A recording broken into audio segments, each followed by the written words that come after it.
My first Q&A. Never thought I'd get here. Someone left an incredible comment saying that they wish that they had a friend like me in real life. Hey, I'm right here. This is real life. So they asked me some questions and I'm going to answer them. Again, thank you for the comment. Let's get into it. TV shows, movies that I like. British Top Gear, Sherlock, the Benedict Cumberbatch. I love that. Ratatouille, old movies, but a lot of old movies do some weird stuff that I don't want to get into. But you watch an old movie, especially like really, really old or like foreign movies, like not in English, they do a lot of weird stuff that I don't really like seeing, but I like the old movies. They tend to have a better story. I don't like watching anything that can have an advertisement because advertisements always use like attractive people to try and get you to like buy a bad product, which I don't really, there's no need for that in my mind. If I could like own a country, I would ban all humans on advertisements unless it has something, it'd be very, very hard to get it on. Because it's like a Coke commercial and it's like a half naked person like advertising like a soda. Like there's no need for that. So, the next subject, they wanted me to talk about like TV shows and then some like pretty heavy stuff. So I'm gonna start with like the light stuff and like lead into the heavier stuff. Aliens, all of that stuff from Aliens to Dragons. I mean, Abraham Lincoln, he talked about giants. Every single culture around the world believes in dragons. So a lot of people from a lot of credible sources have talked about aliens. So never seen one in real life. Never seen a giant or a dragon or any of that stuff, but there's a lot of evidence that goes in favor of all of those things, the things that we see as mystical and like mythical. So, and like if you travel outside of the American influence, like you go to like Haiti or Ireland, like a lot of these people genuinely do believe in it. So like, who am I? You know what I mean? I'm open to it. Uh, Bullying and mental health, and then teens need to be excited to go to school, and the system. All of these things kind of warp in together, where we as a society genuinely do not care anymore about the common man or like our neighbors. We're very individualistic, although we don't like to think about it. People, you can disagree with people without being disagreeable, right? That goes into all of the remaining subjects, but if I tell you that I support this, you're going to automatically assume that I support that. You know what I mean? So it's like someone says that they support uh like a country and like a conflict, and then another person says, oh well, you support that they did this and you support that they did that. Like no, like you're bringing up entirely new subjects to try and strawman my entire opinion, and it's a lot more complex than that. People try and make opinions like a black and white thing, racially and in terms of like, I guess the saying as well, like there's always a lot more to it.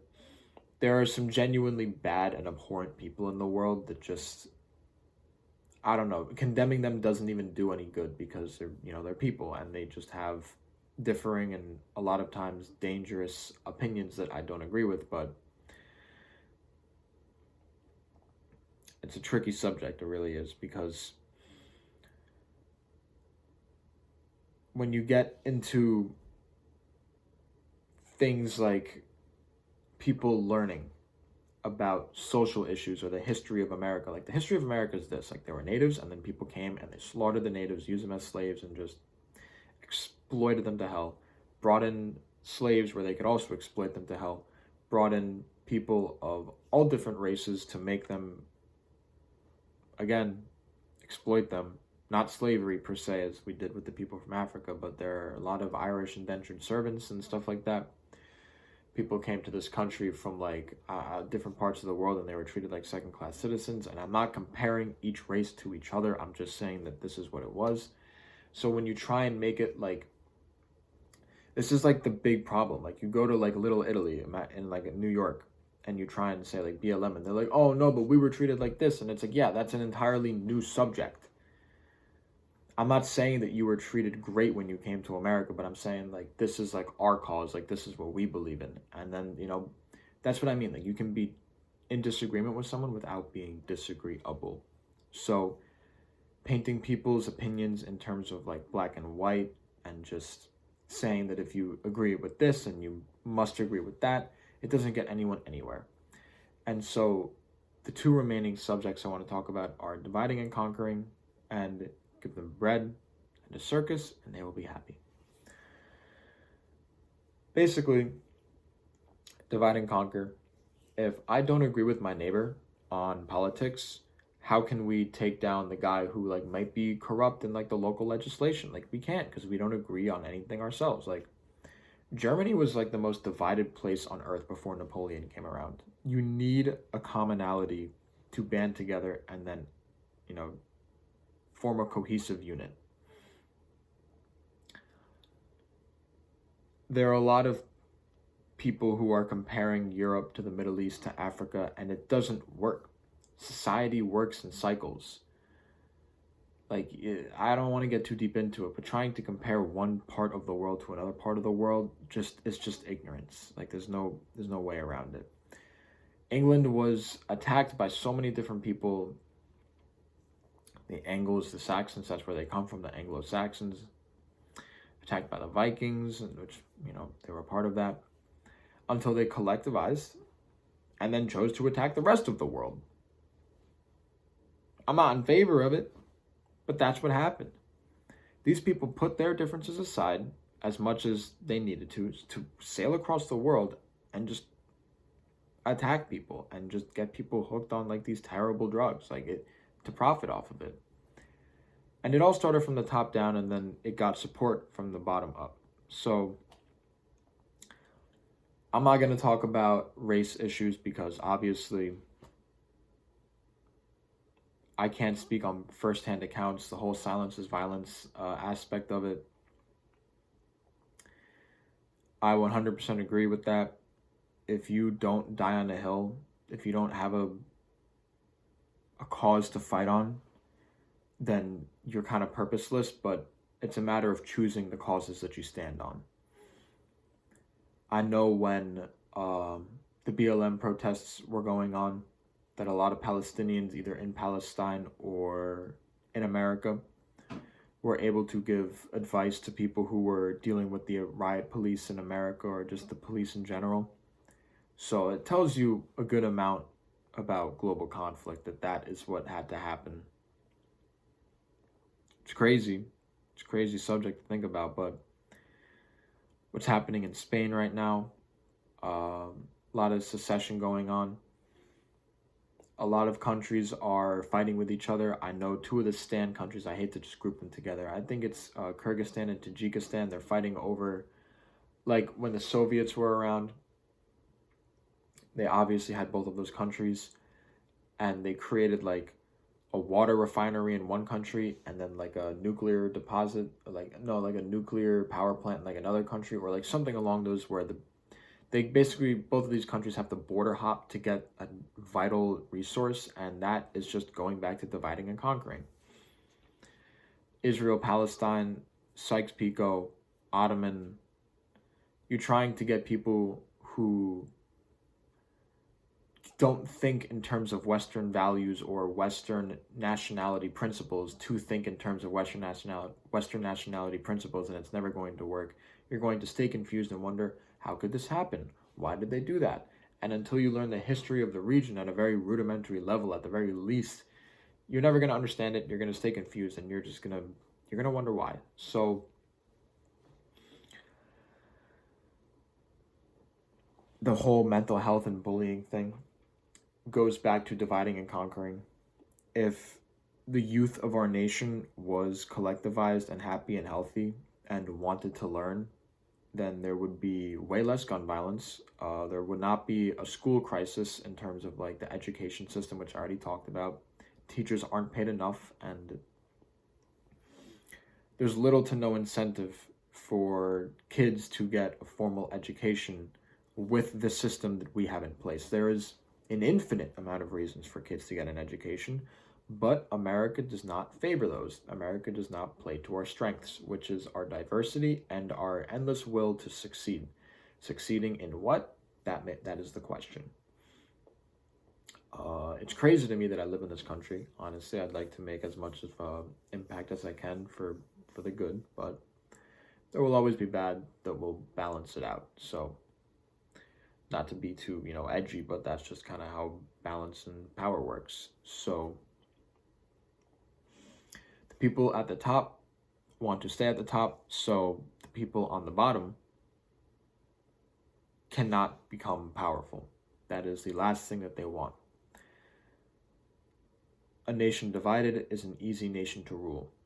When people are dependent on you, whether because their mental or their physical or their spiritual health is all out of whack, and they start blaming other people whose mental, physical, and spiritual balance is all out of whack instead of the people who actually made the rules or can actually change it, they're laughing. They're laughing at us. So it's a matter of finding the commonalities and not focusing on the differences and understanding that you can disagree with someone and not be disagreeable. It's the biggest thing. Even when I went to high school, even before it was like how it is now, like there were still teachers just throwing out their political agendas. And it's like, personally, I don't care. You are a human being. I don't care that you have a job that you're supposed to act like objectively. We are human beings. And you can't just control them and act like they're not going to rebel. So the most important thing around all of this is that you can't change anyone for the better unless you change yourself for the better. So it's always got to start with you.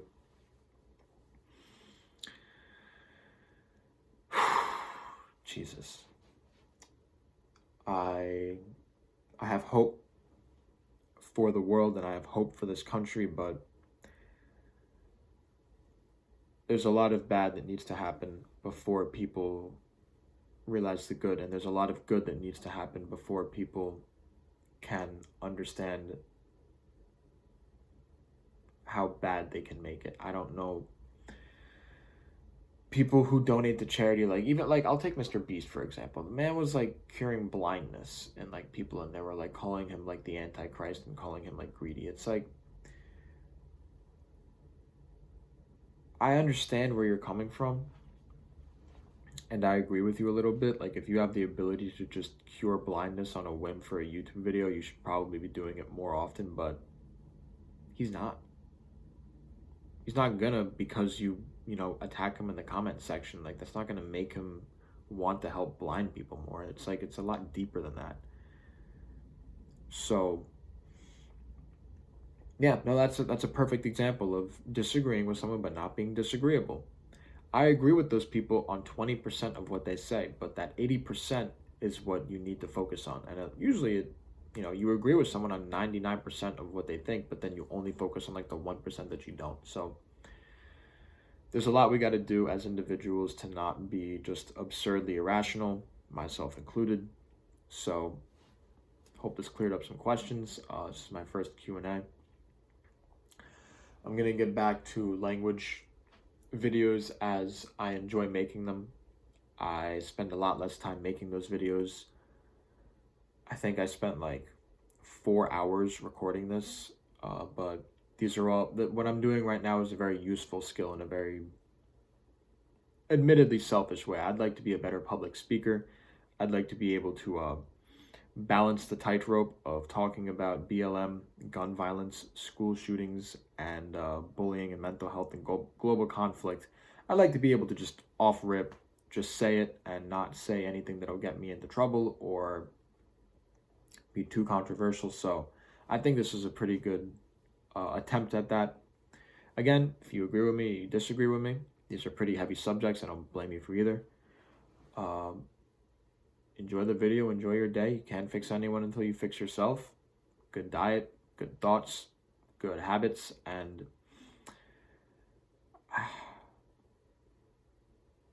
try natural methods of curing yourself before you take the unnatural methods. It's a good final thought to have.